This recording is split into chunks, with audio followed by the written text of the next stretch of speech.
Bonjour, c'est un plaisir de vous retrouver. On s'était quitté la dernière fois en cours de questions-réponses, on avait laissé quelque chose en plan, en suspens, je vous avais promis qu'on allait prendre le relais immédiatement. Donc là j'ai encore une bonne petite liste de questions qu'on va explorer tous ensemble pour cette deuxième partie du question-réponse d'une certaine manière. Et question-réponse d'ailleurs que vous avez vu, j'ai intitulé un peu de façon provocatrice exercice illégal de la médecine, parce que c'est marrant, cette question elle est venue hier, là j'enregistre ça dimanche, et hier j'étais à Foix, et lors d'une discussion avec quelqu'un, il y a un fait qui a émergé, puisque la personne m'a dit, mais voilà, ne crains-tu pas, ou même n'es-tu pas en risque d'une pratique illégale de la médecine? Et immédiatement la question que je lui ai posée, je lui ai dit, mais qu'est-ce que c'est que la médecine? Dis-moi, qu'est-ce que c'est que la médecine? Bon, alors, qu'est-ce que... Ah ben, on va revenir à l'étymologie. Et l'étymologie de médecine, qu'est-ce que c'est? C'est soigner, hein, c'est medicago, hein, ça veut dire soigner en latin. Donc ça veut dire qu'on aurait une pratique illégale du soin. Le soin serait complètement illégal. Alors dans ces vidéos, on affirme que non, on affirme même que le soin est totalement légal, je dirais même que le soin est nécessaire et même une obligation. C'est de la non-assistance à personne en danger que de ne pas pratiquer le soin. Donc voilà une heure, je sais pas, on va voir, je sais pas, énormément de questions, donc je pense que ça va pas durer beaucoup plus qu'une heure. Une heure de pratique illégale du soin et donc de la médecine au sens propre du terme. Et d'ailleurs, vous savez, l'étymologie des mots m'intéresse énormément parce qu'il y a un mot qu'on a inventé, hein, avec lequel on joue énormément et avec lequel on manipule énormément, c'est le terme de maladie. Et maladie, du point de vue étymologique, ben, ça renvoie au côté mal, mauvais. Hein, c'est quelque chose qui va dans le sens de la dégradation. Et c'est là où il y a une arnaque profonde. C'est-à-dire que la médecine actuelle se plaît à dire qu'elle combat des maladies qui n'existent pas. C'est-à-dire qu'il n'y a rien de mal dans le corps. Ce n'est pas possible. La santé, le corps, la vie ne peut pas être mal. Elle ne peut pas être... Il peut y avoir des défauts d'adaptation parce que la capacité adaptative, elle est diminuée, mais toutes, et ça je le répète sans cesse, mais toutes les manifestations à l'échelle de notre corps qu'on appelle des symptômes ne sont que des manifestations de la vie en nous. Elles ne sont que des manifestations de ce que peut la vie en nous. Et si la vie en nous, ben, elle est réduite à une peau de chagrin, si elle est comme une petite braise, hein, qui n'a plus vraiment de feu et de flamme, ben, c'est de notre responsabilité, probablement, ben, d'en être arrivé là, et deuxièmement, d'en sortir. Et actuellement, c'est assez amusant parce que finalement, on a une médecine qui ne soigne pas ou qui soigne mal, qui vise son soin à supprimer des symptômes, qu'elle qualifie de maladies qui n'en sont pas. Enfin, c'est un gloubi-boulga incroyable. D'ailleurs, à titre de boutade, d'une certaine manière, je disais, mais il ne faut pas parler de médecine, mais de maladine. C'est-à-dire qu'on s'occupe de la maladie, quelque chose qu'on a créé. On a créé quelque chose qui n'existe pas. Hein, on a imaginé quelque chose, tu vois, on a inventé un ennemi imaginaire, tu vois, c'est comme les Russes dans les années 50, quoi, tu vois ce que je veux dire, c'est la maladie va t'attaquer. Si tu continues, la maladie va venir te chercher. C'est à peu près ça, donc tu as un ennemi imaginaire, et donc de seul coup, tu as des personnes qui utilisent des tours de passe-passe magiques pour supprimer des maladies imaginaires. Et alors c'est pas très compliqué, ça s'appelle les médicaments symptomatiques. Alors médicaments, là encore, hein, medicago qui soigne, on ne peut pas parler de médicaments quand tu as quelque chose qui bloque la fièvre, par exemple, la fièvre étant un processus régulateur vertueux du corps, on ne peut pas parler de médicaments. Et donc il y a une arnaque là qui a été faite en s'appropriant des mots, en les détournant de leur sens et en les utilisant de façon exclusive. Donc on se retrouverait à faire de la pratique illégale de la médecine. Et ben voilà une heure de pratique légale, nécessaire, fraternelle et bienveillante du soin aux autres. Et c'est ce que j'espère que vous trouvez dans ces vidéos. Ce sont des éléments qui vont vous permettre, avec responsabilité et maturité, de reprendre les rênes de votre santé. Parce qu'au final, on est responsable de notre santé. Il y a encore eu un débat hier soir par rapport à ça. On me reprochait de culpabiliser les gens. Je disais non, mais je te culpabilise pas. Tu as fait des choix, il y a des choix qui ont été faits pour toi, mais de toute façon, il y a des choix qui ont été faits. Qui a fait les choix? Enfin, je veux dire, c'est bien joli de dire oui, non, mais moi je ne suis pas responsable de mon état de santé. Ok, mais alors qui est responsable? C'est le monde. Ben, c'est le monde. Mais je veux dire, globalement, c'est quand même beaucoup plus facile, hein, d'essayer de réformer ce que tu fais toi que d'essayer de réformer le monde. Donc je trouve plus intéressant de s'intéresser à notre part. Bien sûr, évidemment, il y a des événements qui peuvent arriver dans notre vie et sur lesquels on n'a pas de prise. Hein, mais il y en a beaucoup sur lesquels on a une prise. Et puis même ceux sur lesquels on n'a pas de prise, on est tenu finalement de faire en sorte d'avoir une capacité adaptative, un renforcement du corps qui fait que qui fait que on peut passer au travers de ces épreuves. Et c'est souvent ces épreuves qui nous construisent. Hein. C'est toute la loi de l'Hormèse dont je vous parle sans cesse. Et d'ailleurs, en parlant de loi de l'Hormèse, je vous mets là une petite photo que m'a amené Alex Ferrini, hein, donc le réalisateur du film Régénération. Regardez, petite dédicace de Wim Hof, hein, le pape, on va dire d'une certaine manière, de l'exposition au froid, de la résistance et de l'adaptation, et qui lui aussi, à travers de sa vie, hein, témoigne à quel point finalement on peut devenir résilient. Il a vécu une véritable catastrophe lui au cours de sa vie, une catastrophe familiale, et il a développé sa méthode, il a développé ses techniques de respiration, d'exposition au froid, de pratique de l'hormèse, hein, qui est là uniquement pour devenir plus fort, en se disant, voilà, il y a des événements sur lesquels on a prise, il y a des responsabilités que l'on peut prendre, il y a d'autres événements qui sont extérieurs à nous, et pour cela, notre responsabilité, c'est de nous muscler. Donc au final, on est toujours responsable. Soit tu es responsable de l'acte lui-même, soit tu es responsable de ta faiblesse. Et dans ces vidéos, j'espère que je vous donne des éléments pour, en partant d'une situation qui est ce qu'elle est, hein, attendez, je refais le point, en partant d'une situation qui est ce qu'elle est, peu importe, tant que tu es vivant, sa situation peut être rattrapée. Tu sais, il y a l'adage qui dit tant qu'il y a de la vie, il y a de l'espoir, mais c'est une évidence. Tant qu'il y a de la vie, il y a de l'espoir. Tant qu'il y a de la vie, il y a de l'espoir. À partir du moment où tu connais les règles du jeu et que tu choisis humblement de les respecter. C'est juste ça. Connaissez les principes et choisissez, parce que ça serait juste être totalement fou que de ne pas choisir la réalité, parce que les principes, la réalité, c'est la même chose. C'est la réalité de la fonctionnement du vivant, c'est pas une opinion. On n'est pas en train de partager une opinion personnelle. Oui, moi je pense que le corps il doit fonctionner comme ça on s'en fout, c'est fumeux. C'est juste comment est-ce qu'il fonctionne, qu'est-ce qu'il y a dans le corps. Et par exemple, il y a un phénomène qu'on appelle la fièvre dans le corps. Ça, c'est une réalité. Tout le reste n'est qu'interprétation. Le qualifier de maladie, ça c'est de l'idéologie pure. Et puis à partir du moment où on a désigné cet ennemi, à ce moment-là, on se fait fort de le supprimer. Et donc dans ces vidéos, j'espère vous donner les moyens de prendre votre responsabilité, en changeant votre mode de vie, en renforçant votre organisme et en faisant en sorte que vous soyez plus résilient, plus adaptatif. La résilience étant le pendant de l'adaptation sur le plan psychologique, et que finalement vous ayez une vie plus agréable, meilleure, et que vous puissiez exprimer ce qui est la nature du vivant, c'est-à-dire la pleine santé, la joie, la souplesse, l'adaptabilité, des choses qui sont souvent pas monnaie courante à notre époque. Et vraiment la vie, quand on l'aborde comme ça, elle est beaucoup plus simple. Donc c'est une joie de vous retrouver. On a un petit paquet de questions. J'avais des annonces à vous faire avant. Alors oui, petites annonces. Un stage. Il y a un stage qui se déroule fin mars. Il est en train de se remplir à toute vitesse, ce stage. C'est un stage de 2 jours avec hébergement inclus, donc c'est 2 jours ultra intensifs. Et pour répondre à des questions, oui, il y aura de la pratique, oui, il y aura des bains froids, oui, il y aura un travail en respiration. Donc ça ne va pas être juste de la théorie, c'est théorie et pratique. Pour qu'en 2 jours, pour les gens qui ne peuvent pas se libérer une semaine, souvent il y a des gens qui me disent ouais, je ne peux pas poser une semaine, je travaille. Pour les enseignants, un stage spécial enseignant. Et j'ai ramené ça sur 2 jours. Alors bien sûr, il y aura moins de détails, mais la trame, la moelle, on va dire d'une certaine manière, il sera absolument. Et vous allez pouvoir avoir l'approche théorique et l'approche pratique pour reprendre de manière efficace en main votre santé et reprendre votre responsabilité. Moi, ce que je vais faire, c'est que je vais pointer les domaines dans lesquels votre responsabilité peut s'exercer. Et puis chacun fera une petite checklist d'une certaine manière pour se dire ok, là-dessus je maîtrise, ah là j'ai laissé à l'abandon, ah ça je maîtrise et tout. Et à partir de ça, vous pouvez naviguer tout seul, c'est ça, c'est le but de ces week-ends. Et donc ça se passe le 30-31 mars, vous avez le lien pour vous inscrire sous la vidéo. Je sais que bon voilà, c'est en train de partir à toute vitesse, donc ceux qui sont motivés, allez-y. Sinon, on me demande pour la cure de jouvence aussi. La cure de jouvence, j'avais dit que j'allais maintenir la promo. On va le faire jusqu'à la fin de la semaine, donc jusqu'au 23 ou au 24, je ne me souviens plus exactement quel jour.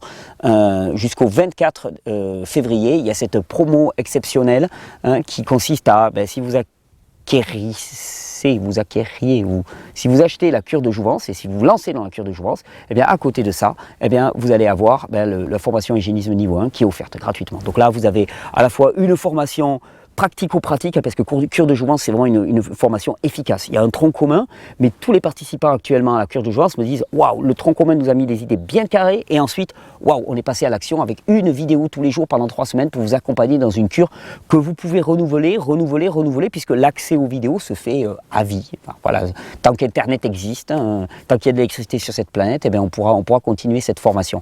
Et ensuite, vous avez le cours hygiénisme niveau 1 qui correspond à l'intégralité du cours théorique que je donne en stage.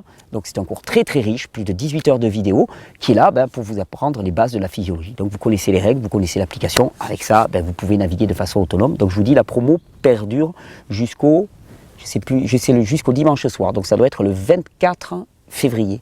De mémoire, 2019, voilà.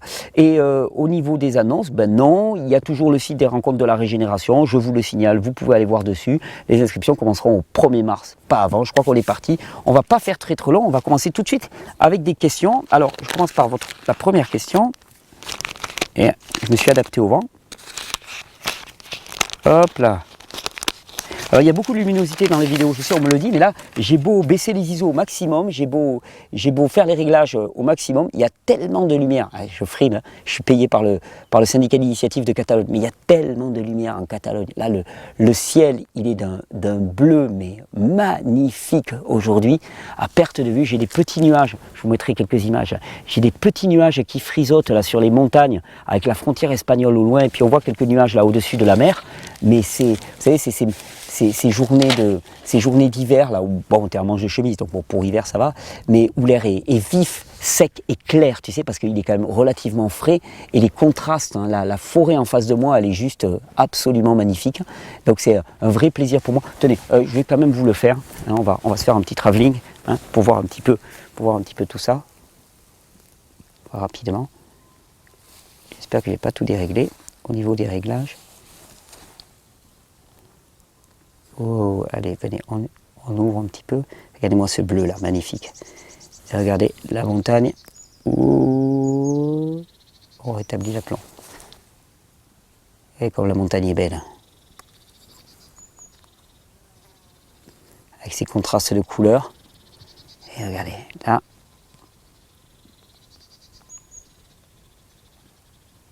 Là, par exemple, où est-ce qu'on est? Voilà, là, ça c'est le Perthus, c'est l'endroit où passent tous les vacanciers qui descendent en Espagne. Là, on est juste au niveau du Perthus, et juste derrière, c'est la mer, c'est Llança, c'est Rosas, c'est Figueras, c'est tout le pays catalan.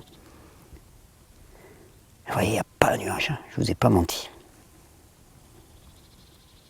Pas un nuage à l'horizon. Allez hop, on revient sur notre... Voilà. On zoome. Comme ça, en plus, vous voyez un petit peu l'infrastructure pour filmer. Et hop, c'est parti. Et hop, je refais le point à partir de là. J'espère que je suis dans le cadre. Ouais, c'est bon. Petit, mais bon, ça va le faire pour vous.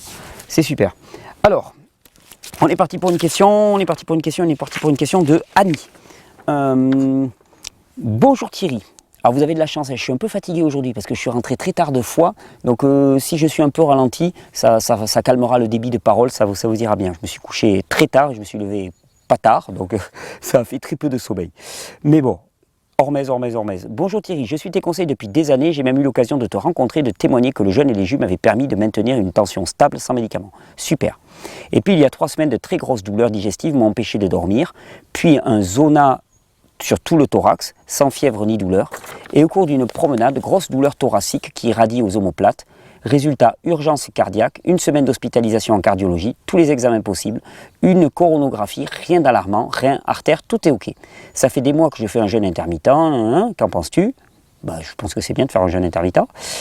Sorti de l'hôpital avec bêta-bloquant, diurétique, antagoniste de l'angiotensine, du cardégique et évidemment des statines, alors que mon cholestérol total est à 2,72. Tiens, on va traduire quand même pour la rigolade quand même, hein, ce que tu as dit. Tiens, attends, je vais juste zoomer un tout petit peu pour que ce soit un peu plus, parce que sinon c'est un peu trop gros. Voilà. Alors, hop. Statine. Statines, ce sont des produits qui bloquent la production de cholestérol au niveau du foie. Hein, donc cholestérol, bien sûr, qui est rendu coupable de tous les maux. Et c'est là, tu vois, par exemple, là, on est dans un message, là, je sens que je suis chaud, là. Mais là, on est vraiment dans une situation qui est typique de la maladine. Hein. La maladine combat autant qu'elle peut tous les mécanismes qui se trouvent au niveau du corps. Tu as un corps qui produit du cholestérol. Il produit du cholestérol. D'ailleurs, ce cholestérol, il n'est pas simplement utilisé pour emmerder tout le monde dans les artères. Emmerder, entre guillemets, hein, parce que ça c'est l'approche de la maladine qui te dit que finalement le cholestérol c'est un problème. Mais le cholestérol c'est pas un problème, le cholestérol il est là dans les artères, le corps le produit. S'il le produit, aurait-on un instant l'humilité de se dire, mais enfin, s'il le produit, peut-être que c'est à dessein, peut-être que c'est pour quelque chose. Mais bon, passons, ça on l'oublie. Mais attends, le problème c'est que le cholestérol, il ne sert pas simplement à se déposer le long des artères. Le cholestérol, par exemple, c'est le produit de base qui permet la production d'hormones qu'on appelle les hormones stéroïdiennes, donc toutes les hormones qui sont produites par la partie périphérique des glandes surrénales. Cortisol, progestérone, testostérone, aldostérone, DHEA, œstrogène. Enfin, je veux dire, c'est des hormones qui sont juste essentielles pour le fonctionnement métabolique du corps et en particulier pour toute la fonction sexuelle, anti-inflammatoire et ainsi de suite. Et quand tu prends des statines, ben, tu bloques tout ça. Donc, tu vois, on te prescrit des statines, mais en vérité, c'est catastrophique. Après, qu'est-ce qu'on prend? On prend de l'angiotensine, antagoniste de l'angiotensine. Donc ça, c'est quelque chose qui va diminuer les contractions cardiaques. C'est-à-dire que l'angiotensine, comme l'adrénaline, préside à la contraction cardiaque. Ben, ce qu'on fait, c'est qu'on prend des produits qui sont similaires et qui vont venir bloquer les récepteurs de manière à ce que finalement ben, le cœur ne se contracte plus de la manière qu'il le faisait. Mais là encore, si tu as une élévation de la tension, je veux dire, avant de faire baisser la tension, est-ce qu'on pourrait juste un instant se demander, mais est-ce que cette élévation de la tension correspond à quelque chose, à un besoin du corps? Pourquoi est-ce que le corps irait s'amuser à produire de l'adrénaline, ce qui lui demande un effort, alors que la logique du vivant, c'est d'aller vers le moindre effort, pour aller vers l'économie? Le vivant fonctionne à l'économie, c'est évident, c'est naturel, parce que c'est pour économiser les ressources. Puis d'un seul coup, le corps se met à turbiner, à produire énormément d'adrénaline. Pourquoi? Pourquoi? Est-ce qu'on se pose un seul instant la question pourquoi? Et je dirais même ça plus. Et si l'élévation de la tension était, comme je le pense, en réponse à une finalité, par exemple, ben, il y a un défaut de vascularisation dans une zone du corps, donc on augmente la tension parce qu'il y a des dépôts le long des artères, par exemple, qui limitent la propagation du sang, donc on augmente la tension. Si tu fais baisser la tension de manière artificielle, qu'est-ce qui se passe? Tu as un défaut d'irrigation.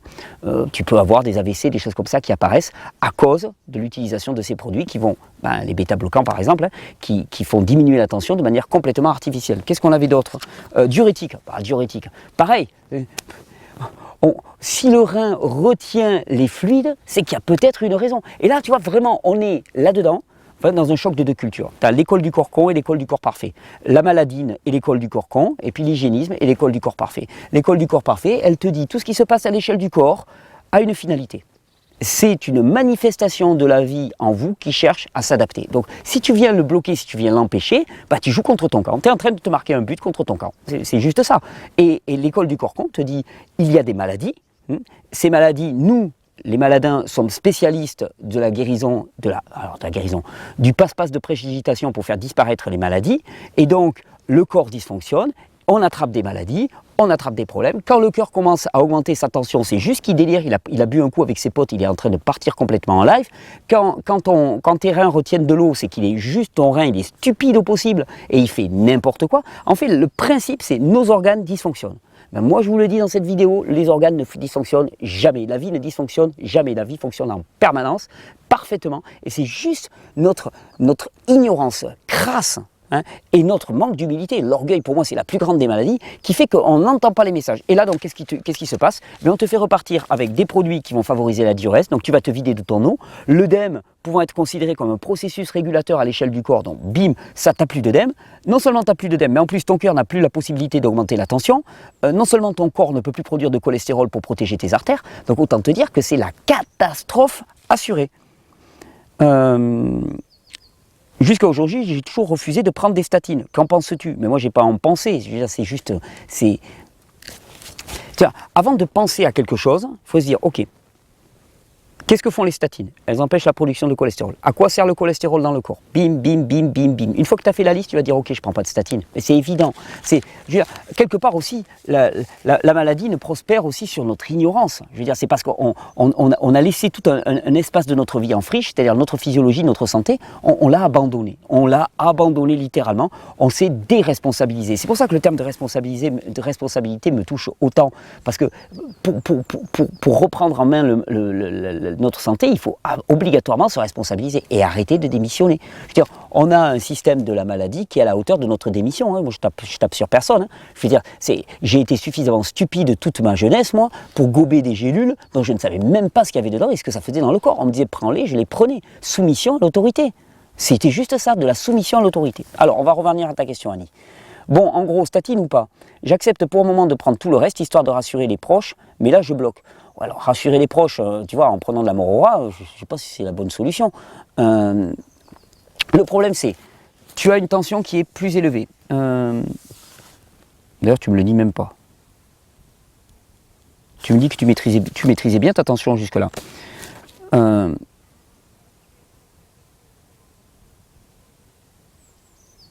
Visiblement, il y a 3 semaines, il y a eu des grosses douleurs digestives. Alors, grosses douleurs digestives liées à quoi? Liées à des mauvais repas, liées à un stress, liées à un surplus de charge émotionnelle, peu importe. Donc ça a mené à un épuisement de l'organisme, poussée du zona, parce que le zona, comme l'herpès, hein, ça pousse uniquement quand il y a un épuisement de l'organisme. Ça fait des poussées, c'est pas grave, ça disparaît après. Et à ce moment-là, eh bien, ça s'est corrélé aussi avec une élévation de ta tension. C'est juste ça. C'est une réponse adaptative normale d'un corps qui est soumis à un stress. Je veux dire. Et quand d'un seul coup quelque chose surgit devant toi, hein, mais la réponse adaptative normale du corps, ben, c'est d'augmenter la tension, d'augmenter le sang qui va arriver dans les zones périphériques pour alimenter les muscles en sang et pour permettre la motricité. Le problème, c'est que la plupart des sollicitations, des stimulus actuellement, ne sont pas vécus sur le plan physique avec une réponse physique, mais sont vécus sur le plan psychologique. Mais ce que tu imagines dans ta tête, je veux dire, que tu imagines qu'il y a un mammouth qui est en train de te courir après ou qu'il y a un mammouth qui soit réellement en train de te courir après, la résultante pour le corps est la même chose. Sauf que dans le premier cas, eh ben, toute cette surpression qui va être exercée dans le corps, la production d'adrénaline et ainsi de suite, va correspondre à une finalité et donc va amener à un épuisement de l'organisme. Donc elles vont être consommées d'une certaine manière, ces hormones. Ça va être des hormones fonctionnelles. Alors que dans le deuxième cas, eh bien, le mammouth que tu as dans la tête, ou que sais-je encore, eh bien, il va conduire à aucune réponse de ton corps. Tu vas rester statique là. Et là, par contre, tu as la tension qui va monter pour rien. On est d'accord, c'est pour rien, mais c'est quand même une réponse physiologique normale du corps à une situation qui est une situation de stress. Et il nous pointe vers la cause. Et là, la cause, il n'y a que toi qui peux la connaître. Donc, dans ces cas-là, qu'est-ce que je recommanderais? C'est premièrement de ne pas entraver les fonctionnements normaux du corps, et deuxièmement, d'aller faire ton enquête pour essayer de comprendre pourquoi est-ce que tu as ta tension qui monte, pourquoi est-ce que tu as des troubles digestifs, et est-ce qu'il n'y a pas quelque chose, moi je pense toujours à des conflits d'ordre psychologique, tu vois, parce que pour faire monter le stress aussi rapidement, de façon aussi aiguë et intense, c'est souvent que dans la tête, ça turbine à fond, et d'aller par la respiration, par les bains chauds, les bains froids et ainsi de suite, mais aller régler ces situations et aller vraiment à la cause des causes et non pas jouer. En fait, on joue aux apprentis sorciers en permanence. On joue aux apprentis sorciers et après on s'étonne comment il y a autant d'arrêts cardiaques et ainsi de suite. Mais je veux dire, je pense, moi, en grande partie, que les bêta-bloquants, par exemple, sont responsables d'énormément d'arrêts cardiaques. Parce que ça fait baisser la tension, beaucoup d'AVC et ainsi de suite sont liés à ça. Ça fait baisser la tension de manière artificielle et sans se poser jamais la question de est-ce que ça correspond aux besoins du corps. Donc non, je ne prendrai jamais les statines, je ne prendrai jamais des bêta-bloquants, je ferai en sorte que je n'en ai pas besoin. Et si d'un seul coup ma tension, elle monte, j'essaierai de trouver la raison et je répondrai à cette raison-là. Et je n'irai pas prendre des bêta-bloquants. Ça, c'est ma position. Voilà, Rani. Sonia qui nous dit: j'ai envie de changer d'alimentation, je suis maigre, 1,59 m pour 44 kg, j'ai 2 enfants et je n'arrive pas à grossir, j'ai mal dans les articulations et je m'affaiblis bien vite. Je suis très stressé car j'ai énormément de choses à faire dans une seule journée, je mange peut-être pas assez, mais je n'ai pas vraiment d'appétit. Je suis maman de 2 enfants et parfois j'ai des douleurs au ventre qui me plient en deux, c'est très rare, mais ça m'arrive quelquefois d'avoir des douleurs. Voilà. J'ai peur de maigrir davantage, que me conseillez-vous? Alors, là tu vois, tout ce que tu dis, on peut réfléchir sur le plan alimentaire, on pourrait essayer de raffiner ton alimentation, de trouver les bons réglages, de réfléchir en termes de macronutriments, de micronutriments et ainsi de suite. Moi, ce que je lis avant tout, c'est que tu es particulièrement stressé. Et il faut bien savoir une chose, la réaction d'adaptation, ce qu'on appelle le stress. Le stress, c'est la réaction de l'organisme à une sollicitation extérieure. C'est-à-dire que le stress, c'est la réponse normale d'un organisme à un environnement qui change. Le problème, c'est quand les niveaux de stress sont élevés et surtout de manière chronique. C'est-à-dire qu'on n'est pas censé s'adapter en permanence. On s'adapte, on se repose, on s'adapte, on se repose. Et dans la réponse de stress adaptée du corps, dans la nature de la réponse de stress, il y a une grosse action sur le système digestif qui veut dire blocage de la fonction du péristaltisme intestinal, blocage de la production d'enzymes, blocage de toutes les fonctions digestives et d'assimilation. Donc globalement, quand tu es en adaptation, eh bien, tu ne digères pas, tout est bloqué au niveau de ton estomac et ton assimilation va de pair. Donc là, globalement, on peut te dire ce qu'on veut sur ton régime alimentaire.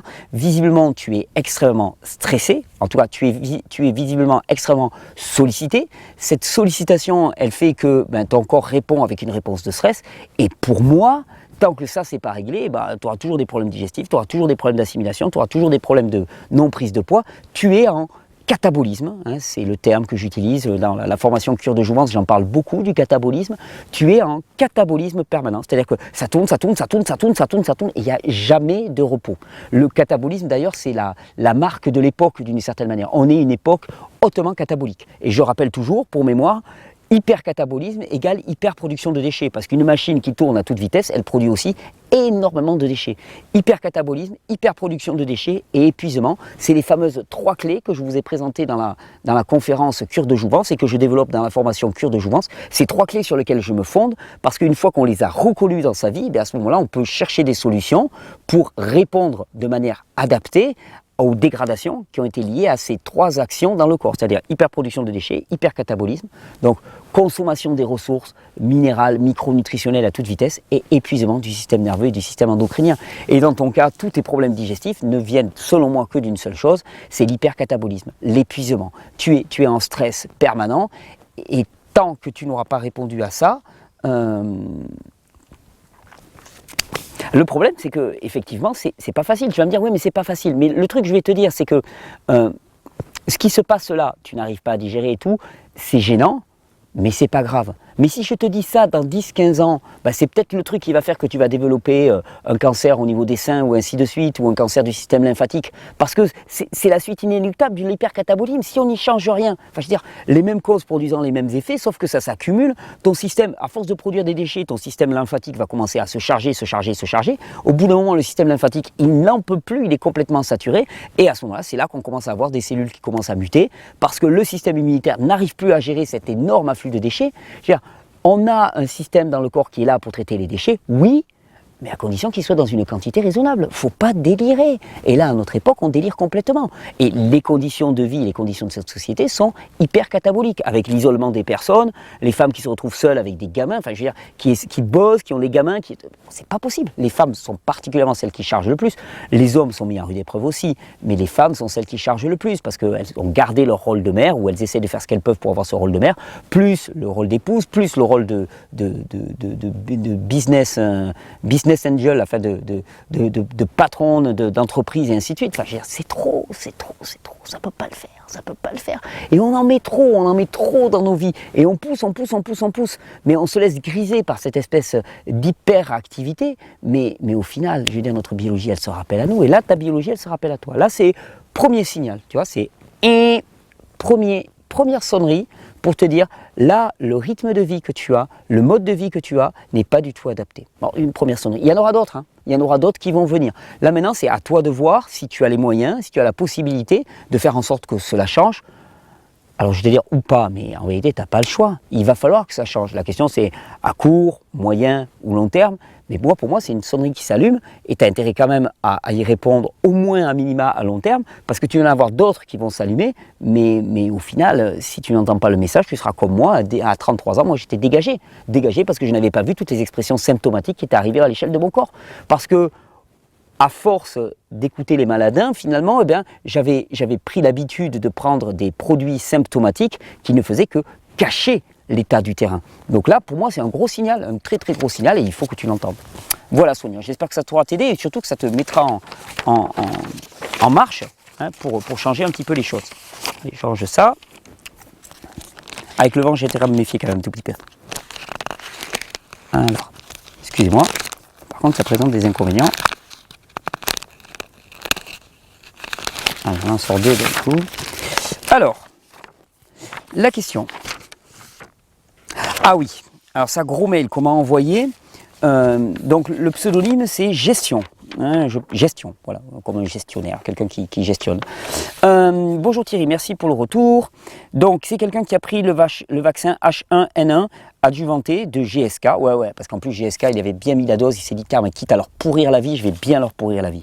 Et les hospitalisations qui ont suivi, ma santé s'est dégradée. Voilà les symptômes, fonte musculaire surtout des jambes et des bras, fibromyalgie, point d'interrogation, asthénie, Donc asthénie, c'est épuisement. Ventre qui a grossi, diarrhée chronique, diminution de la mémoire, trouble de la conscience, comme si vous ne savez plus où vous êtes. Aluminium positif, donc intoxication à l'aluminium, mal de tête, difficulté à uriner, essoufflement, tachycardie, hypersomnie, inflammation chronique. Juste me raser m'affaiblit énormément. La chaleur ou une émotion m'épuise. Traitement chimique prescrit et essayé, Séroprame, Xanax, ouais, donc ça c'est des psychotropes. Laroxyl, paracétamol, Soluprède, aucun bénéfice sauf Soluprède à la rigueur. Traitement naturel fonctionnel pour la tête, vitamine D3, chlorella, coriandre, donc ça c'est coriandre, chlorella et ail des ours, c'est les protocoles de détoxification des métaux lourds, curcuma, pavot de Californie. Tu fais des injections de vitamine C toutes les semaines, sauna, relaxation, jeûne. Je me suis ruiné dans les compléments alimentaires car j'ai tout essayé avant de garder juste les fonctionnels. Les médecins ne m'aident pas, vous l'aurez compris, aucun intérêt pour eux de guérir et profiter pour me prescrire des médicaments chimiques inutiles et dangereux sans rapport. Je ne travaille plus depuis 2009. Ah d'accord, tu as demandé une indemnisation à l'ONIAM, donc c'est pour la reconnaissance du handicap, mais ça a été refusé parce que tu étais au CE1 quand tu as été hospitalisé, donc tu es encore jeune. Ma santé est celle d'un bipolaire, un jour ça va et un jour je suis épuisé. Je pense que les microbes injectés ont reprogrammé mon immunité pour tomber malade et non le contraire. Les compléments marchent un jour et il faut recommencer le lendemain. Personne n'est malade dans ma famille, mon père a 87 ans, il est mieux en santé que moi. Et ça c'est un truc de dingue ce que tu dis. Effectivement on se retrouve dans des situations actuellement où tu as des parents qui sont très âgés, qui regardent leurs enfants et qui se disent mais comment ils peuvent être dans un état de santé aussi pitoyable. Et quand tu parles de la vaccination par exemple et des dégâts liés à la vaccination et aux adjuvants dans la vaccination, eh bien effectivement c'est quelque chose qui, tu vois, dans les années 40, ça n'existait pas. Enfin, je veux dire, cette vaccination-là n'existait pas. Déjà il y avait très peu de vaccins, il y avait très peu de vaccins obligatoires et surtout pas des vaccins adjuvantés comme il peut y avoir actuellement. Donc là visiblement ce que tu témoignes c'est un état d'intoxication lourde aux adjuvants vaccinaux et en particulier à l'aluminium. Alors, je ne te dirai pas, voilà exactement ce qu'il faut faire, voilà le chemin, ainsi de suite, ça serait très présomptueux de ma part. Par contre, dans ces situations-là, il est clair que à côté des techniques de chélation que tu décris, par exemple tu décris la méthode Klinghardt, donc chlorella, ail des ours et coriandre, si c'est bien toléré, c'est certainement une bonne approche. Moi, je parle toujours renforcer le corps et lui permettre d'éliminer. Tu as de l'inflammation généralisée, moi je vais te parler de froid, exposition au froid. Il n'y a rien de mieux pour calmer l'inflammation. Quand ton corps n'arrive plus à réguler l'inflammation parce qu'il est épuisé, parce qu'il ne produit plus assez de cortisol et de cortisone de manière endogène, eh bien les bains froids c'est le moyen anti-inflammatoire, on va dire extérieur, le plus extraordinaire que je connaisse. Jeûne, pour stimuler les fonctions émonctorielles, pour mobiliser toutes les émonctoires de ton corps et tous les circuits de détoxification de ton corps. Jeûne, renforcement, bain froid et ainsi de suite, en plus de tout ce que tu ffais, parce que je pense qu'effectivement dans la situation où tu es, autant je ne suis pas pour l'interventionnisme, autant il y a des situations où le corps est tellement épuisé que tu ne peux pas en faire l'économie. J'ai envoyé il y a peu de temps là, un message audio, il y a 2-3 jours, aux personnes qui sont abonnées à ma newsletter. Vous savez, je le répète parce qu'il y en a qui me le demandent régulièrement. Il y a un lien sous la vidéo, vous pouvez télécharger un e-book gratuit et vous serez abonné à la newsletter. Et dans cette newsletter, je partage régulièrement des messages audio. Et là, j'avais fait un message audio il y a 2-3 jours dans lequel je parlais de interventionnisme versus laisser le corps faire. Et je disais que pour moi, la limite, c'était le niveau d'épuisement. Il y a des corps qui sont tellement épuisés que de toute façon, la biologie, elle est dirigée là vers un épuisement qui va être morbide à terme. Donc, bon, si ton but c'est de vivre, il y a un moment où il va falloir intervenir. Juste ne pas intervenir n'importe comment et surtout, pour les corps qui ont encore un petit peu d'énergie, laisser faire. Mais pour ceux qui sont complètement épuisés, balancer de la vitamine C à haute dose me paraît très très intelligent. C'est un antioxydant, ça va permettre de survivre. Le truc c'est que si tu veux dépasser la survie, il va falloir faire quelque chose en plus. C'est-à-dire que là, tu combles, tu essayes de contrarier les effets cataboliques délétères de l'aluminium dans ton organisme, parce que l'aluminium actuellement dans ton organisme est en train de tout bousiller le système immunitaire, on est d'accord. Donc là tu apportes énormément d'antioxydants, tu apportes énormément de compléments de manière à rééquilibrer tout ça, mais il faut aider le corps à se débarrasser de cet aluminium. Et pour moi, le froid, le chaud, avec le sauna particulièrement, l'ouverture de la peau comme émonctoire, ça force l'organisme. Là pour le coup on force, mais il faut bien qu'il se débarrasse de cet aluminium. Et la respiration, toutes les techniques d'Hormèse sont certainement le complément bien indiqué qui vont permettre que tu augmentes ton énergie et en augmentant ton énergie, augmenter la capacité de ton corps à éliminer tout ça. Moi, voilà comment je le verrai. Voilà, j'espère que ça va t'aider, mais tu sais, t'es pas seul. t'es pas seul dans cette situation. Hein. Je ne compte pas le nombre de personnes que je rencontre qui ont des intoxications lourdes, enfants, adultes, hein, intoxications lourdes aux métaux lourds, et la vaccination en est un point crucial. C'est pour ça d'ailleurs que j'ai eu à cœur en septembre dernier de parler autant de vaccination. Je n'ai pas l'habitude de me battre contre des médicaments. Enfin, tu vois, je fais du pro-santé, je ne fais pas de l'anti-médicament.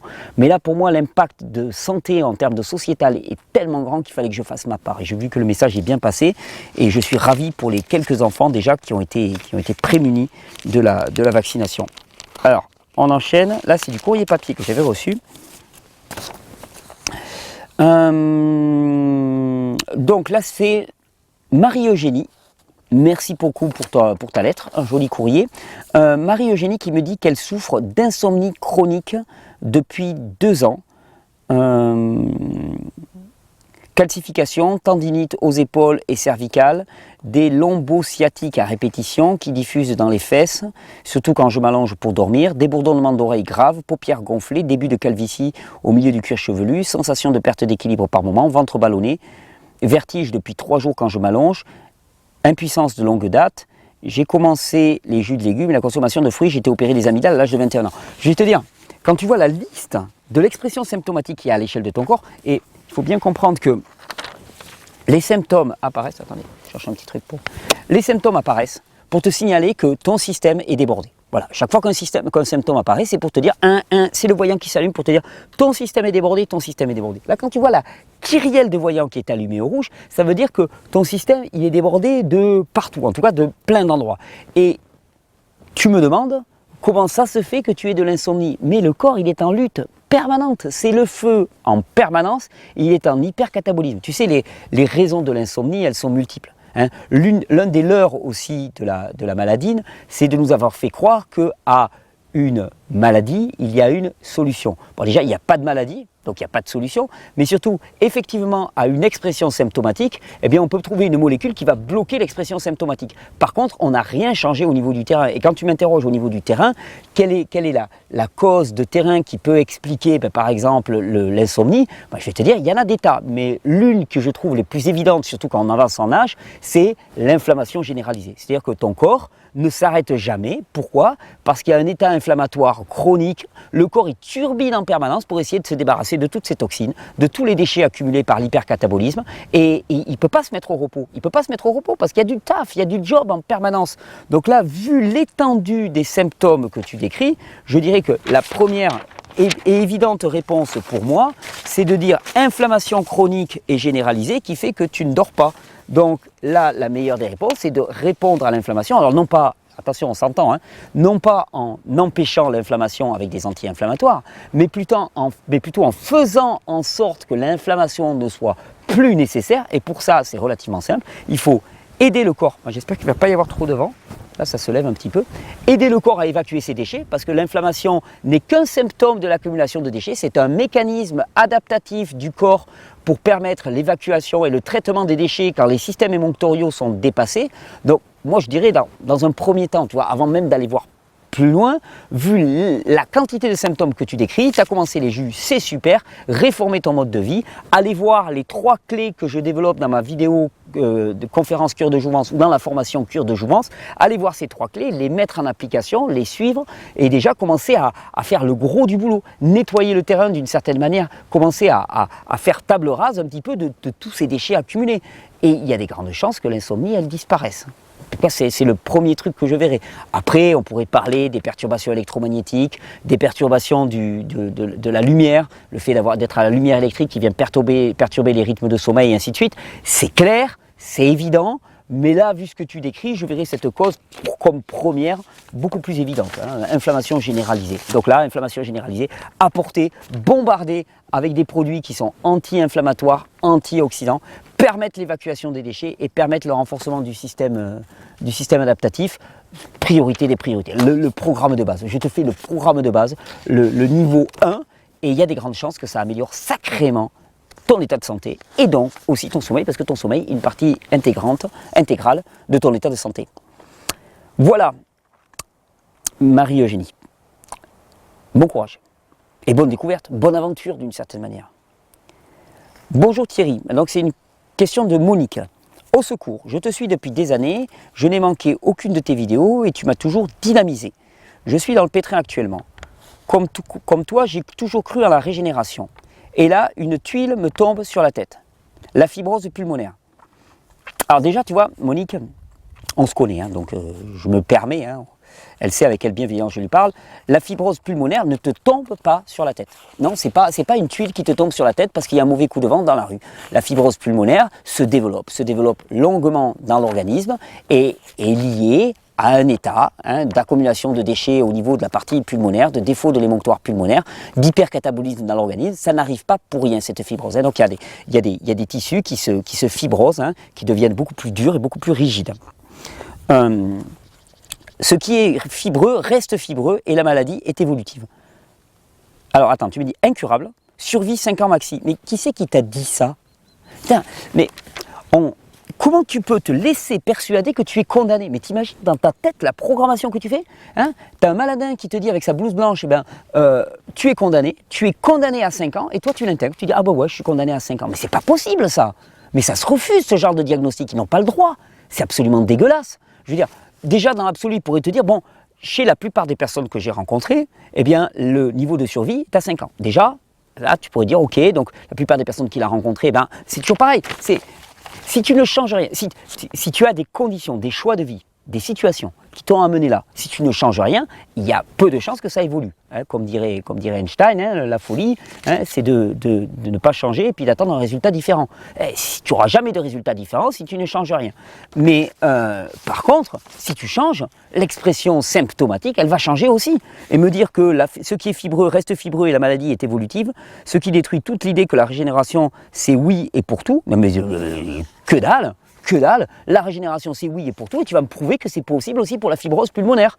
Bon, en plus je vais te dire, c'est pas très compliqué parce que j'ai des témoignages avec la fibrose pulmonaire. Donc ça, quand on te dit un truc, ça m'énerve ça, quand on te dit de toute façon ça peut pas guérir, il suffit de trouver un contre-exemple pour invalider ces propos. Moi les contre-exemples, je l'ai.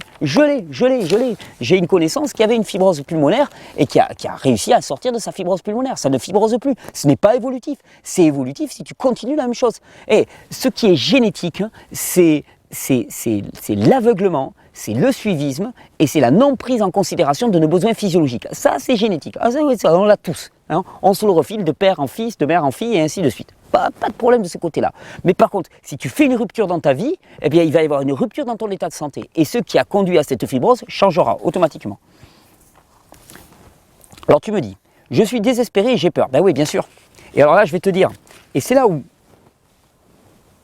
j'accuse, comme dirait le pote. Punaise, tu as quelqu'un qui a déjà un état de santé qui est diminué, dégradé. Parce que tu ne développes pas une fibrose pulmonaire si tu n'as pas un état de santé dégradé. Et qu'est-ce qu'on fait? On te fout les foies. On te pose un diagnostic définitif. Tiens, je veux dire, autant te tirer une balle dans la tête tout de suite, quoi. Enfin, je veux dire, même, c'est le maladin qui devrait le faire. Il devrait rentrer dans ton bureau, il devrait te proposer le flingue. Il te dirait, bon, là, de toute façon, on survit à 50, tirez-vous une balle. Parce qu'une fois que le diagnostic est posé, qu'on te dit qu'il n'y a aucune chance, et qu'en plus, on voit les niveaux de stress, de peur qui sont inhibition de l'action, je veux dire, au niveau du système immunitaire, au niveau de toutes tes fonctions de ton corps, bam, tout se fait casser. Et c'est dans la tête que ça commence. Le combat, il se passe d'abord là. Si tu crois que tu peux être guéri, il y a toutes les chances que ton corps mette en œuvre ce qu'il faut pour être guéri. Si tu crois que tu ne peux pas être guéri, alors là, ton système immunitaire, bam, il se prend une claque. Donc moi, je te dis, je connais des personnes qui ont guéri. Donc c'est faux de dire que ça ne peut pas guérir. Par contre, tu me dis que tu es hygiéniste depuis plus de 20 ans. Ça veut dire pas de céréales, pas de produits laitiers, fruits et légumes bio.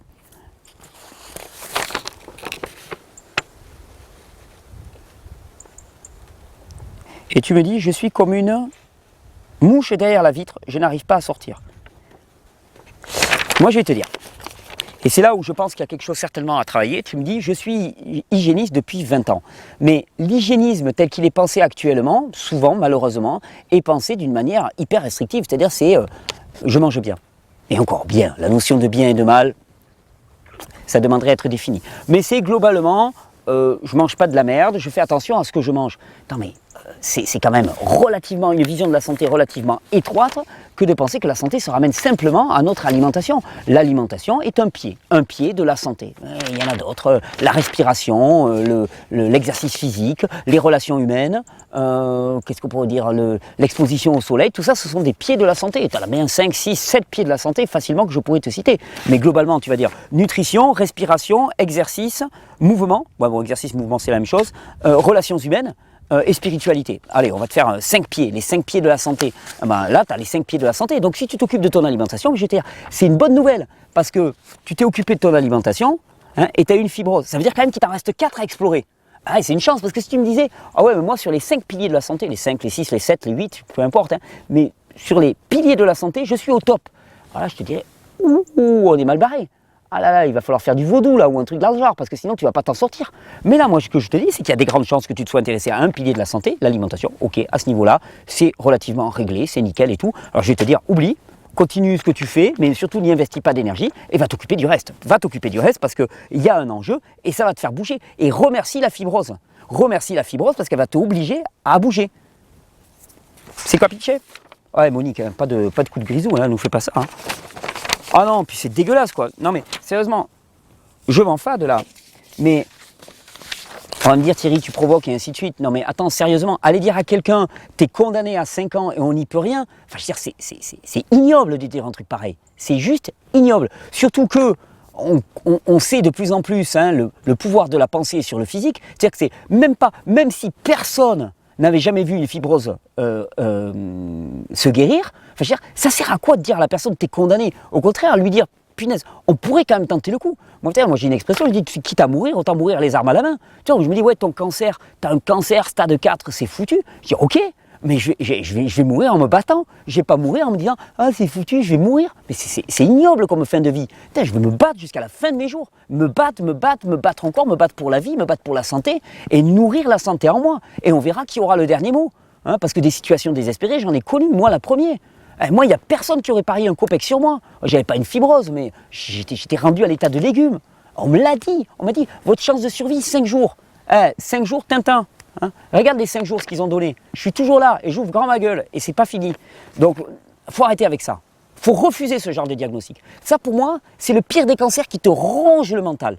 Hein, ça te bouffe littéralement. Ça te paralyse. Hein, ça paralyse ton système immunitaire. Ça paralyse toutes les fonctions de ton corps. Il faut refuser. Quelqu'un commence à dire oh là là, tu fais là, je t'ai pas entendu, j'entends pas ton diagnostic, je m'en fous, je m'en contrefous.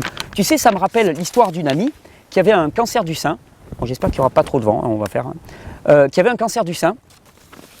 Et on l'avait discuté ensemble, donc je lui explique un petit peu mon histoire là, de réforme du mode de vie. Et donc elle met en place des réformes de son mode de vie. Elle arrête ses traitements, ça c'est son choix, c'est pas le mien, elle arrête ses traitements, donc son entourage complètement affolé, ses médecins complètement affolés, goguenards, enfin voilà. Alors, on me dit que je caricature, mais la plupart des gens qui sont passés dans le système médical sauront exactement de ce dont je parle. Peu importe. Au bout de quelques semaines, elle va faire ses premiers examens. Bam, premiers examens, qu'est-ce que ça lui dit? Ben, votre tumeur, elle a grossi. Donc là, petit sourire en coin, hein, et l'entourage qui dit, mais tu vois, tes trucs, ça ne marche pas, et ainsi de suite. Et tu sais ce qu'elle a dit? Elle a dit, je constate que ma tumeur a grossi, mais je choisis, parce que j'ai compris comment fonctionne la physiologie, je choisis de ne rien changer à ce que je fais. Pourquoi? Parce que j'ai compris comment fonctionnait la réalité et que je sais très bien que ce que je fais est ce qu'il y a de mieux pour ma santé. Résultat, 2 ou 3 mois après qu'elle a fait de nouveaux examens, la tumeur avait commencé à régresser. Ben, simplement parce qu'il fallait un temps de latence, que la tumeur avait continué à grossir. Mais tout ça parce qu'elle n'avait pas adhéré à quelque chose, elle avait eu une conviction, elle avait compris. Je veux dire, qu'est-ce que je pourrais te trouver comme autre exemple? Ça parle bien les exemples. Et regarde, je veux démarrer ma tronçonneuse, ok? Je sais que pour démarrer mon Husqvarna, ben, faut tirer sur le lanceur, d'accord? Et bon, des fois, elle craque pas au premier coup. Un coup, 2 coups, elle démarre pas.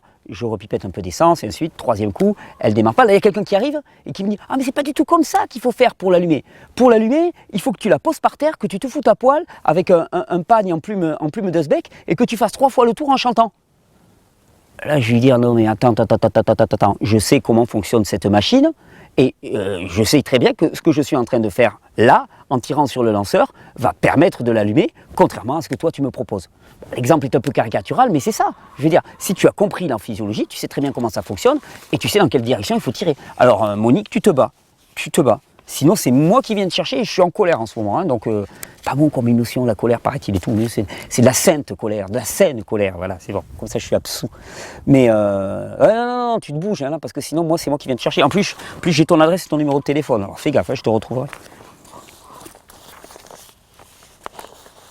Alors, France Monique. Excuse-moi de te déranger avec mes petits problèmes alors que tu es confronté avec ta famille et ton assaut à bien plus grand. Non, mais non, c'est pas terrible. Non, mais ça serait bien de faire la victimite. Hein. Mais non, en fait, c'est pas terrible. Non, c'est pas terrible.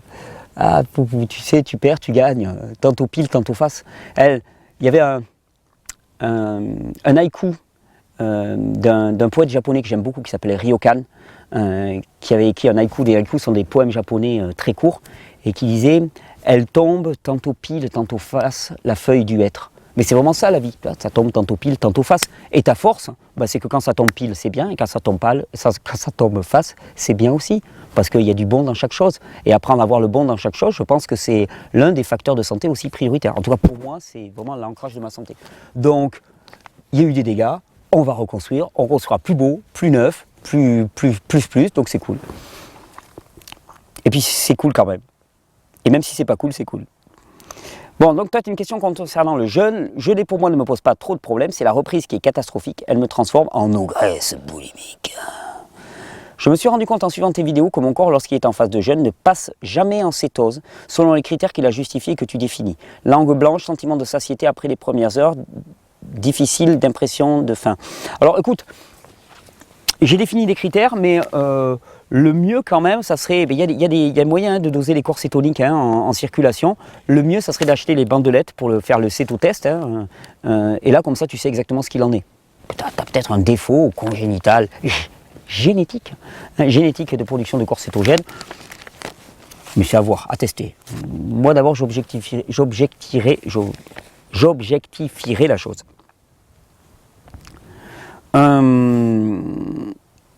Alors actuellement, et alors que des changements nombreux et importants ont été opérés dans ma vie depuis 3 ans et demi, je suis à nouveau épuisé et un effondrement complet.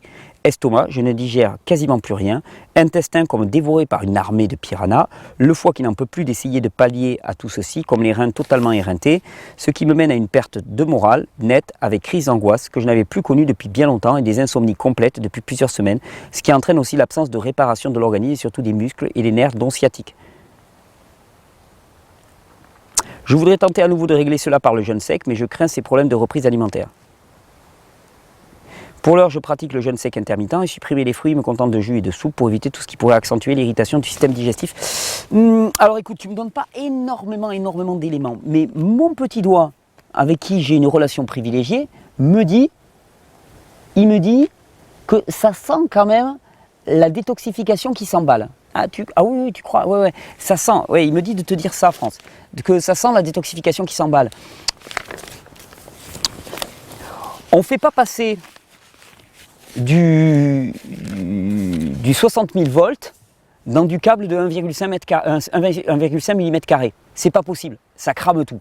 Et ça, c'est vraiment une chose qui est difficile à accepter, c'est que plus l'organisme est épuisé, plus il va falloir y aller doucement en termes de réforme et d'évolution vers la santé. Pourquoi? Parce que sinon, il ne va pas pouvoir en casser. Parce que sa capacité adaptative, elle est limitée. Et idem, capacité adaptative dans les changements alimentaires, même si c'est des changements alimentaires vers la meilleure alimentation du monde, sa capacité adaptative, elle est limitée. Donc là, moi, ce que je vois, ça signale quand même, là, tu as quand même une évolution majeure, visiblement, de ce que tu me dis. Là, pour moi, quand je vois ce que tu me décris comme symptôme, j'ai envie de te dire, arrête quoi. Arrête ce que tu fais, parce que c'est pas bon. C'est pas bon, tu vas pas bien. Tu me dis que tu digères plus rien, ni rien. Arrête. Vraiment, arrête ça et change. Et change, donc peut-être réforme alimentaire trop rapide, changement du mode de vie beaucoup trop rapide, à voir, je ne connais pas ta vie, mais pour moi là ça sent la crise de détoxification. Et rajouter du jeûne là-dessus, moi j'aurais plutôt tendance à calmer le jeu et pas à rajouter du jeûne. À la limite, à favoriser le fonctionnement émonctoriel, à remettre une alimentation plus dense hein, et plus peut-être cuite, tu vois, pour calmer le jeu un petit peu et laisser à ton corps le temps de traiter tout ça. Parce que là, d'après moi, ça va un petit peu trop vite. En tout cas, tous ces symptômes, un symptôme est un signal qui te dit qu'il faut changer. Voilà, il faut changer. Il y a un truc qui ne va pas. Là, tu as des symptômes qui explosent, il faut changer. Ton système adaptatif est débordé. Même si, et ça c'est dur à comprendre, parce que tu vas me dire, oui, mais j'ai fait les bonnes réformes comme tu en parles et tout. Oui, bien sûr, mais il y a une question de rythme, de vitesse, et là c'est certainement trop vite. Voilà. Question de Lara. Qu'en est-il de l'entourage, de la famille surtout? Je suis en pleine transition et mon corps a un aspect maigre depuis quelque temps. Et ma famille associe cela avec cette transition. La peur véhiculée est très forte et cela me stresse beaucoup et nuit en même temps aux relations. J'ai conscience que je ne peux pas les changer et du coup j'aurais besoin d'inspiration et de partage quant à la gestion de l'entourage proche dans ces moments de régénérescence qui ne sont en plus pas tout le temps confortables pour moi. Alors, Lara, et on a fini les questions après. Oui, c'est une petite question-réponse, petite heure. La petite heure syndicale, tranquille, bien, pour un dimanche, ça va. Après je vais aller courir et je vais aller me tremper dans les torrents, ça va être cool ça aussi. Comme j'avais prévu une marge de temps plus grande, donc je vous remercie, ça me laisse un peu plus de temps. Gestion de l'entourage. Alors, plusieurs clés que je vais te donner. La première des choses, pour que ça se passe bien votre entourage, tiens, manuel de survie pour l'entourage ou pour l'entourer, on va dire d'une certaine manière. Premièrement, pas de prosélytisme, pas d'annonce. Hein, tu fais 10 pas, j'ai trouvé le meilleur truc du monde et ainsi de suite, essaye pas de convertir tout le monde, ça ne marche pas. Vis ton truc déjà, premièrement. Première des choses, et souvent ça fait quand même une grosse différence. Pas de pression, pas de culpabilisation sur l'entourage. Tu vis ton truc, si tu es convaincu, tu vis ton truc, tu le vis à ta façon. Deuxièmement, pour rassurer l'entourage qui s'inquiète par rapport à toi, tu peux leur dire que tu fais une expérience. Tu fais une expérience. Tu as entendu dire que modifier ton hygiène de vie, ton régime alimentaire, pouvait amener une amélioration de ta santé.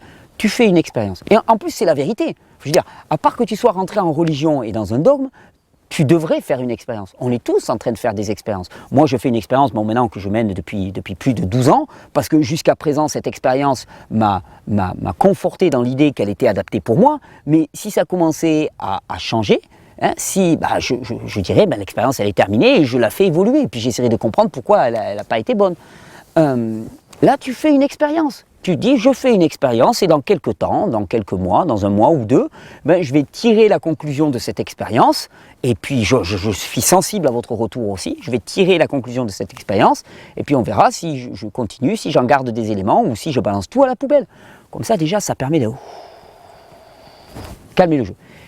Troisième chose que j'avais envie de te dire par rapport à ça, si tu as une très forte perte de poids ou que tu perds du poids très rapidement, ça veut dire que ton système sur le plan digestif a du mal à s'adapter à ton alimentation ou que la densité de ton alimentation n'est pas suffisante parce que sinon tu ne perdrais pas de poids. Donc là, ça peut aussi nous indiquer que la transition alimentaire, elle est beaucoup trop rapide. Prends le temps. À part, et ça je le dis pour tout le monde, à part que vous ayez une urgence vitale, auquel cas, bon, tu t'en fous, tu vas être tout maigre, mais on s'en fout, tu envoies du steak, tu jeûnes et ainsi de suite, parce que là, il y a une urgence vitale. Mais si ce n'est pas le cas, prenez votre temps. Ça va se passer en douceur, votre corps va avoir le temps de s'adapter. Et plus vous êtes épuisé, plus il va falloir de temps pour qu'il puisse s'adapter. Allez-y en douceur, vous n'avez rien à perdre. Et vous, au contraire, vous allez construire quelque chose de stable, de fort, de profond. Vous n'allez pas vous prendre la tête avec votre entourage, qui est un facteur de stress. Et au contraire, votre entourage n'en verra que les aspects positifs. Parce que le poids, dans notre société, c'est un facteur qui est extrêmement anxiogène. Hein. Imagine que tu aies une amélioration de ton teint, de ton humeur et ainsi de suite, sans perte de poids. Là, au contraire, les gens vont te dire « Waouh, mais t'es belle, t'es rayonnante, dis-moi Lara, mais là, qu'est-ce que tu as fait ?» Mais par contre, comme il y a la perte de poids, tout de suite, ça vient ternir tout ça. Donc, si tu fais une transition alimentaire qui n'est pas trop rapide, si tu fais attention à avoir une densité alimentaire suffisante, hein, c'est-à-dire que c'est risqué au début, hein, quand tu commences à manger beaucoup de crudités, on ne se rend pas compte, mais la densité alimentaire des crudités, elle est plus faible que l'alimentation cuite. Donc, il faut y aller sur les quantités, matières grasses et ainsi de suite, au moins au début, le temps que le système se décrasse et améliore son assimilation. Mais si tu perds du poids trop rapidement, là encore, c'est un symptôme qui dit il y a un truc qui n'est pas en adéquation et il va falloir le faire changer. C'est juste ça. C'est juste ça. Bon, écoutez, comme je vous l'avais dit, 58 minutes, une petite heure, la petite heure syndicale. J'espère que vous avez apprécié ce question-réponse. On va faire une petite conclusion quand même, hein, vu qu'on a du temps. J'espère que vous avez vraiment apprécié ce question-réponse. Moi, j'aime ces temps de partage. On va pas faire que ça, bien sûr, hein, loin de là, mais ça faisait longtemps qu'on n'en avait pas fait. Je vois que vous appréciez. Pour moi, c'est un très grand plaisir aussi. Ça permet d'aller plus profondément dans les choses et d'aller explorer vraiment la matière. la matière de ce que l'on partage. Je suis vraiment ravi. Et si parfois j'utilise de la provocation, des images un peu provocatrices, c'est avant tout pour faire réagir et pour que vous compreniez, que vous saisissiez, que ça vous percute littéralement. Donc entendez bien que je ne suis en guerre contre personne, je suis en guerre contre des idées, pas contre des personnes. Le combat, il ne se passe pas contre la chair et le sang, mais contre un esprit pervers, l'esprit de la symptomatologie, l'esprit du corps con, l'esprit du corps qui dysfonctionne, et cet esprit-là étant vraiment une atteinte à la vision de la beauté et de l'émerveillement qu'on peut avoir face au vivant.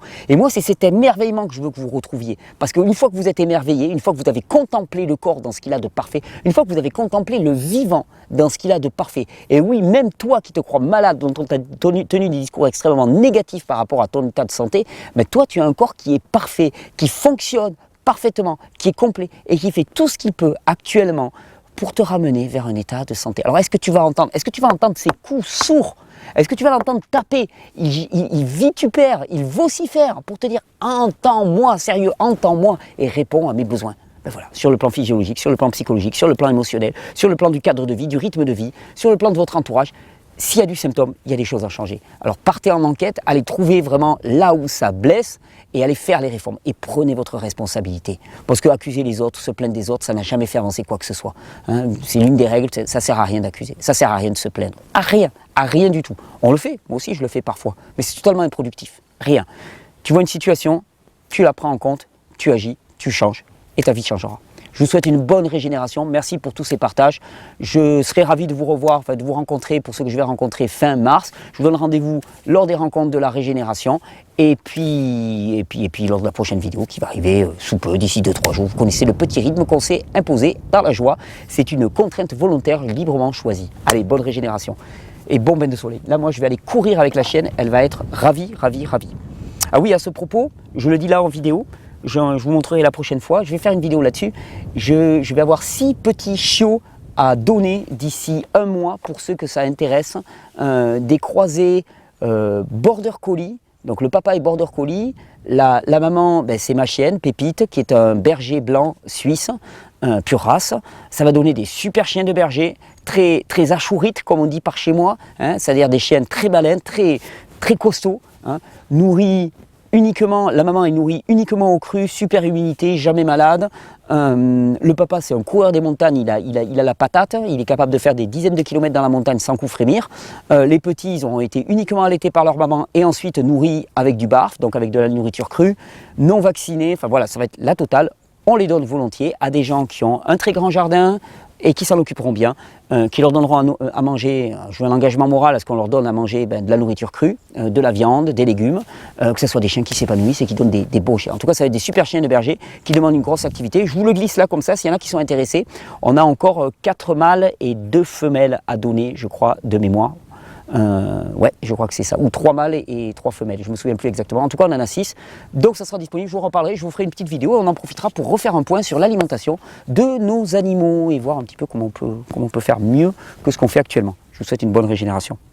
Et moi, j'arrête la vidéo. Et je vais courir. Complément, je me suis rendu compte que j'ai complètement oublié ce qui était prioritaire pour moi et que j'avais annoncé dans la précédente vidéo. Effectivement, il y a du recrutement dans l'air. Je cherche alors 1 voire 2 personnes, et donc je me permets de passer ma petite annonce. Donc je cherche des personnes extrêmement compétentes dans leur domaine, hein. Je vais préciser. Une personne en particulier pour du secrétariat. Il s'agit de répondre aux questions. Donc il me faut quelqu'un qui soit au top au niveau physiologique, qui connaisse mes vidéos parfaitement bien, par cœur je dirais, qui est vraiment très pointu en physiologie, et je le testerai, pour moi c'est une condition sine qua non, qui maîtrise bien tous les outils du traitement de texte, les open office, les tableurs, les choses comme ça, qui marchent là de ce côté-là. Si c'est quelqu'un qui connaît en plus l'outil LearnyBox que j'utilise de plus en plus, ben c'est super. Quelqu'un de ultra motivé, bien déterminé pour aider les autres, parce que là c'est vraiment un travail de service et c'est pour me seconder dans tout ce qui est les relations avec les personnes qui regardent ces vidéos, toutes les questions que vous posez, toutes les interrogations que vous pouvez avoir. Tiens, regarde, viens là, Pépite, regarde, viens là ma belle, viens là, regarde. regarde la caméra. Donc pour toutes les questions que vous nous posez, j'ai besoin de quelqu'un parce que là moi je passe trop de temps sur les mails et ça veut dire que c'est pas du temps que je passe sur autre chose, sur des projets de vidéo et ainsi de suite. Donc je veux déléguer, je voudrais être. Donc c'est quelqu'un qui va travailler avec moi, ça veut dire qu'il faut être mobile. Il faut pouvoir venir sur les Pyrénées-Orientales, travailler avec moi directement. Si vous êtes intéressé, que vous pensez que vous avez le profil. Donc je dis vraiment excellence au niveau professionnel et excellence de la connaissance de la physiologie. Après, voilà, moi j'assurerai aussi une formation de la personne, faut pas planer, mais il faut quand même une très très bonne base. Si vous pensez que vous pouvez avoir ce profil, que vous êtes motivé et que vous êtes prêt à vous déplacer, eh ben, il suffit d'envoyer un petit mail à l'adresse que je vais vous mettre juste en dessous dans la vidéo, en dessous de la vidéo, dans la description. Et puis bon, alors vous m'envoyez un CV, quelque chose dans le genre, avec une lettre de motivation, photo. Si vous pouvez me faire une petite vidéo, un petit audio, c'est agréable aussi. Ça me permet de sentir un peu mieux la personne. Et puis moi, je reviendrai vers vous en fonction. Je vous donnerai de plus amples renseignements. Mais voilà, il y a 3 critères essentiels pour moi. C'est très bonne connaissance de la physiologie, mais vraiment très bonne. Et faites gaffe parce que je suis exigeant. J'ai pas l'air comme ça. Hein. Il y a des gens qui pensent que je suis un gars relax, mais au niveau du boulot, je suis un bourreau de travail. Sinon, tout ce qui est là ne serait pas fait. Donc excellence au niveau aussi du côté secrétariat, traitement de texte, utilisation des outils modernes de communication et déplaçabilité, je vais dire, de la personne. Ça c'est un premier point. Et il y aura un deuxième poste à pourvoir. Alors, attendez, là on va être en contre-jour. Il y aura un deuxième poste à pourvoir, là ça serait complètement différent. C'est pour quelqu'un qui pourrait m'aider pour le côté vidéo. Il me faudrait quelqu'un qui maîtrise vraiment bien la prise de vidéo, le montage vidéo. Qui est bon aussi sur tout ce qui est réseaux sociaux, communication sur les réseaux sociaux, des tas de trucs que je ne fais pas moi et qui permettraient de porter le message un peu plus loin, un peu plus largement. Pareil, si vous avez ce profil déplaçable, adaptatif, souple, motivé, créatif, ingénieux, avec de la créativité, envie d'envoyer quoi, envoyez toujours. Envoyez toujours votre candidature, ça sera avec grand plaisir. L'adresse est juste sous la vidéo et moi j'étudierai tout ça, je reviendrai vers vous dans tous les cas. Si c'est pas assez clair, je vous poserai des questions. Mais envoyez-moi un max d'infos et surtout audio ou vidéo, c'est pas mal. Moi je fonctionne beaucoup avec ça et ça permet déjà de sentir si ça peut marcher entre nous ou pas. Voilà, très bonne régénération, bye bye.